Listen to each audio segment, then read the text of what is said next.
few weeks ago, I found myself in a state of overwhelm. My mind was running over things that I needed to do or to pack or to remember to ask somebody about, and I felt like I was all over the place. And I could feel my anxiety rising, and I was trying to go about doing things, like putting a meal on the table, and I just had all these random thoughts about things. And I was worried about dropping a ball somewhere in one area or another of my life. And I cleared some time to undertake an exercise which changed how I felt completely, and I wanted to share that process with you today.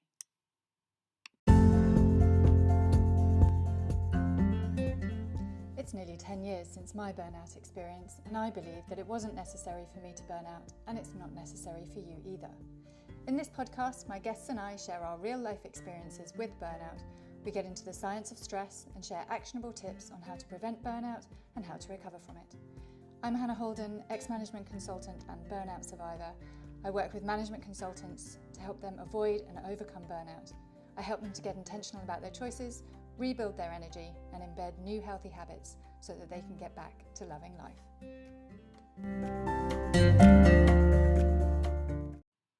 So a few weeks ago, I had a lot on my plate, and my thoughts were going something like this.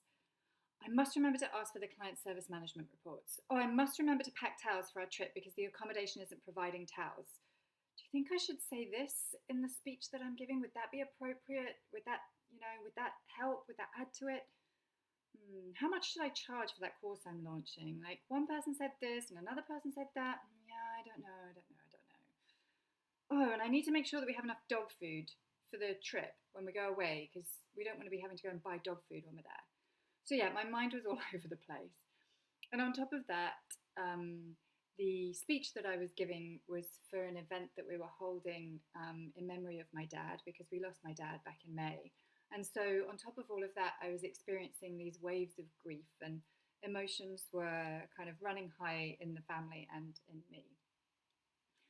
And I kept thinking to myself as these random thoughts were coming up, oh, I need to write all of this down, because I know that once I write this down, then the random thoughts of these loops of random thoughts will ease off. But oh my God, I don't have time now, so I'll have to do that at some point, hopefully, maybe.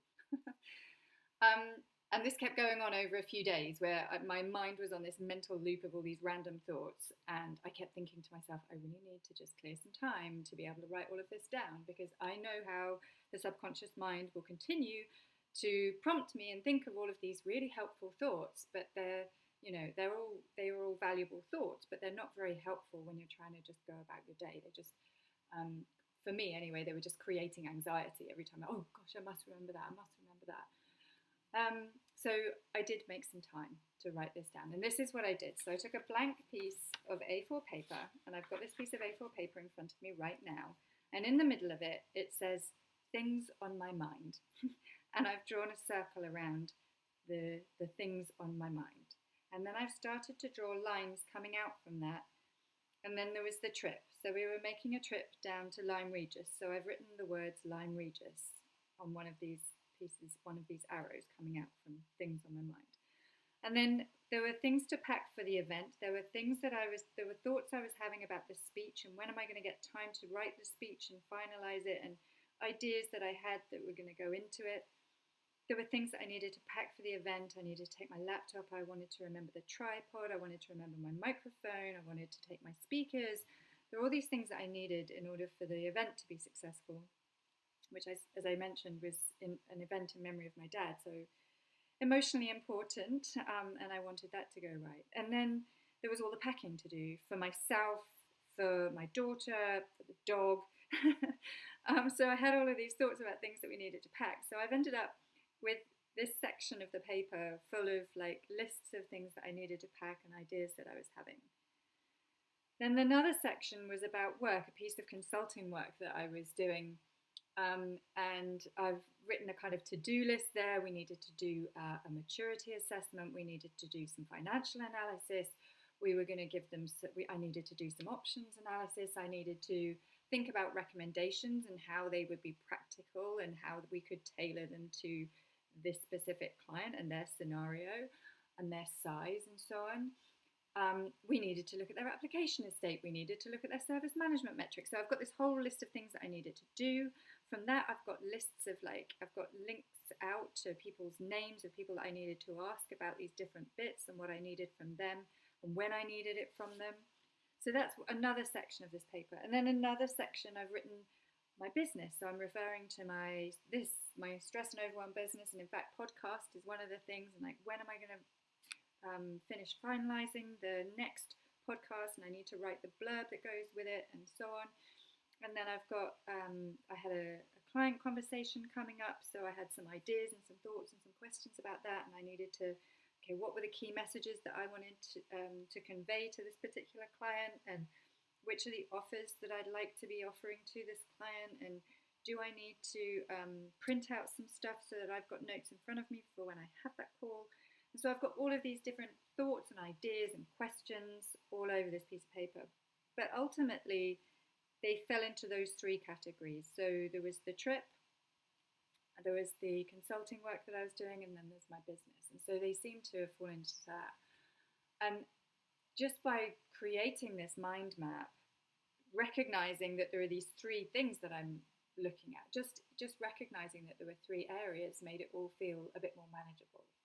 And then I could see where the urgent items were, and I could see where I kind of needed to get the ball into other people's court, because, so for example, for work, and I was about to go away, so I wasn't going to be on email regularly for the week that I was away, so I needed to action some things by asking people to do it while I'm away, and suddenly things began to look a bit more structured. And I used this piece of paper to kind of guide my actions over the next few days. It was my packing list, it was my actions and to-do list for work, and it was just making sure that I was on top of the things I needed to be on top of for my business, and then not forgetting the things that I could come back to later. And just using this process meant that my brain could switch off that continuous loop, because by writing something down, you're telling the subconscious mind, it's okay, I've got it. You don't need to keep reminding me of it. I've got it. So that loop stops. So that helped. Because it was that loop that was causing my anxiety and the sense of overwhelm. And yeah, this became a really powerful tool for me, like a really practical thing for me as well, because it literally became a packing list, and I could structure my work day based on it. And I think that for those few days, overwhelm could have been really challenging for me. But this piece of paper, it's now covered in I don't know what it is, but there's sort of oily stains all over it. It's not looking, and it's very tattered now, but for a few days it was my go-to guide, and it was really helpful, and it helped me from an emotional stress and overwhelm point of view, and from a very practical and actionable point of view. And I thought that just sharing that experience with you would be helpful. Now, of course, on top of this, I was always practicing my regular techniques, which no doubt you've heard me talk about on the podcast before. And you know how powerful breathing techniques, and I've talked before about humming and sternum tapping and so on, that are very powerful techniques to help you come down from a state of stress or overwhelm or anxiety. And so if you haven't already, then do make sure that you download my Essential Toolkit for Management Consultants, and I'll make sure the link is in the show notes, because I feel like everybody listening to this should have that. And we should all have access to these tips and techniques, these kind of body hacks, to be able to consciously switch our nervous system into that more restful state. So yeah, make sure you've got that. So yeah, this has been a little bit of an off-the-cuff episode, but I thought it would be useful to share it with you today, because I wanted you to know that overwhelm creeps up on all of us, and there are so many things that we can do about it. And the mind map exercise I found really helpful in this particular instance. And of course, those tips and techniques I always find useful. So yeah, make sure you download those. If you've enjoyed this episode, I'd be really grateful if you could share a review on whatever platform you listen on, and subscribe for future episodes. That would be great. Okay, well, until next time, thank you for listening.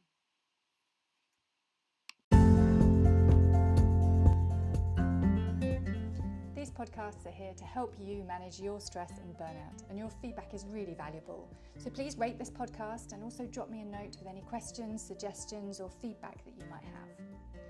One of the most common questions I get asked is, where should I start? And I believe that the best place for you to start is to learn how to soothe your nervous system. I've created a free download with instructions for 5 different ways that you can do just this, and all of them work pretty much instantly.